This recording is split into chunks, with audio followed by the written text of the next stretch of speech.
বিসমিল্লাহির রহমানির রহিম নাহমাদুহু ওয়া নুসাল্লি আলা রাসূলিহিল কারীম আম্মা বা'দ আদ-দারসুস সানি ওয়াল আরবাউন উসুলুত তাখরিজ বা হাদিস বের করার 42তম দর্স। এই দর্সে আমরা আল মুআত্তাআত সম্পর্কে জানব। মুআত্তাআত হলো মুআত্তা এর বহুবচন। মুআত্তা শব্দটি আবিধানিকভাবে সহজ ও প্রস্তুত করা জিনিসকে বোঝায়। কামুস নামক অভিধানে বলা হয়েছে ওয়াতাআহু, অর্থ হলো সেটিকে প্রস্তুত করলো, মসৃণ ও সহজ করে দিল।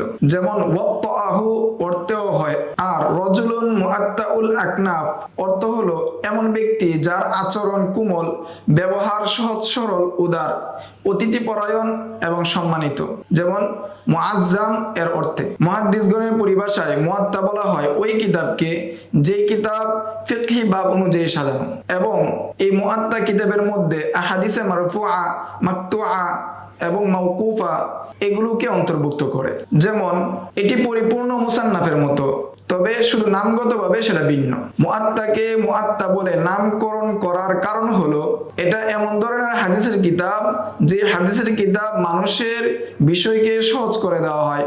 মানুষের জীবনের সাথে সম্পৃক্ত যে বিষয়গুলো আছে সেটা এই কিতাব থেকে সহজে গ্রহণ করতে পারে, এই জন্য এই কিতাবকে মুআত্তা বলা হয়। কেউ কে বলেন ইমাম মালিক রহমতুল্লাহি আলাই তার কিতাবকে মুআত্তা বলে নামকরণ করেছেন এই জন্য যে বর্ণিত রয়েছে যে ইমাম মালিক রহমতুল্লাহি আলাই মুআত্তা মালিক লেখার পরে এই কিতাবটিকে 70 জন মদিনার ফকিহদের নিকট পেশ করেছিলেন এবং তারা সেটার উপর মুওয়াফাকাত প্রকাশ করেছেন। এই জন্য এই কিতাবকে তিনি মুআত্তা বলে নামকরণ করেছেন। মুআত্তা কিতাবের বিবরণ। নাম্বার 1, আল মুআত্তা লিল ইমাম মালিক ইবনে আনাস আল মাদানী, ওনার ওফাত 179 হিজরিতে। নাম্বার 2, আল মুআত্তা লি ইবনে আবি যিব মুহাম্মদ ইবনে আব্দুর রহমান আল মাদানী, ওনার ওফাত 185 হিজরিতে। নাম্বার 3, আল মুআত্তা লি আবি মুহাম্মদ আব্দুল্লাহ ইবনে মুহাম্মদ আল মারুজি, ওনার ওফাত 292 হিজরিতে। এখন আমরা আলোচনা করব আল মুস্তাখরাজাত সম্পর্কে, অর্থাৎ সুনান, মুসান্নাফাত এবং মুআত্তাআতের উপর যে সমস্ত মুস্তাখরাজাত তৈরি হয়েছে সেই নিয়ে আমরা আলোচনা করব। উসুলুত তাখরিজের লেখক ডাক্তার মাহমুদ তোহান বলেন, সুনান, মুসান্নাফাত এবং মুআত্তাআতের উপর যে মুস্তাখরাজাত কিতাব লেখা হয়েছে তার মধ্য থেকে আমি মুসান্নাফাত এবং মুআত্তাআতের উপর কোন মুস্তাখরাজ লেখা হয়েছে সে সম্পর্কে আমার জানা নেই। একমাত্র আমি সুনানের উপর মুস্তাখরাজ লেখা হয়েছে সে সম্পর্কে আমার জানা আছে।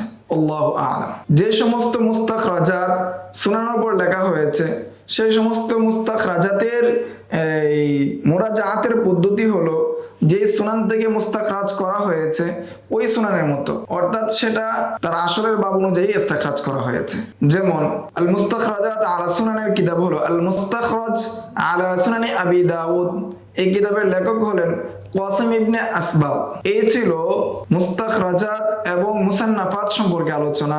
আজকের দর্স এই পর্যন্তই। আগামী দর্সে আমরা তৃতীয় প্রকারের কিতাব সম্পর্কে আলোচনা করব, অর্থাৎ যে সমস্ত কিতাবকে মৌজু অনুযায়ী সাজানো হয়েছে, বিষয় ভিত্তিক ভাবে সাজানো হয়েছে, সেই সমস্ত কিতাবের তৃতীয় প্রকারের কিতাব সম্পর্কে আগামী দর্সে আমরা আলোচনা করব। আসসালামু আলাইকুম ওয়া রাহমাতুল্লাহি ওয়া বারাকাতুহু।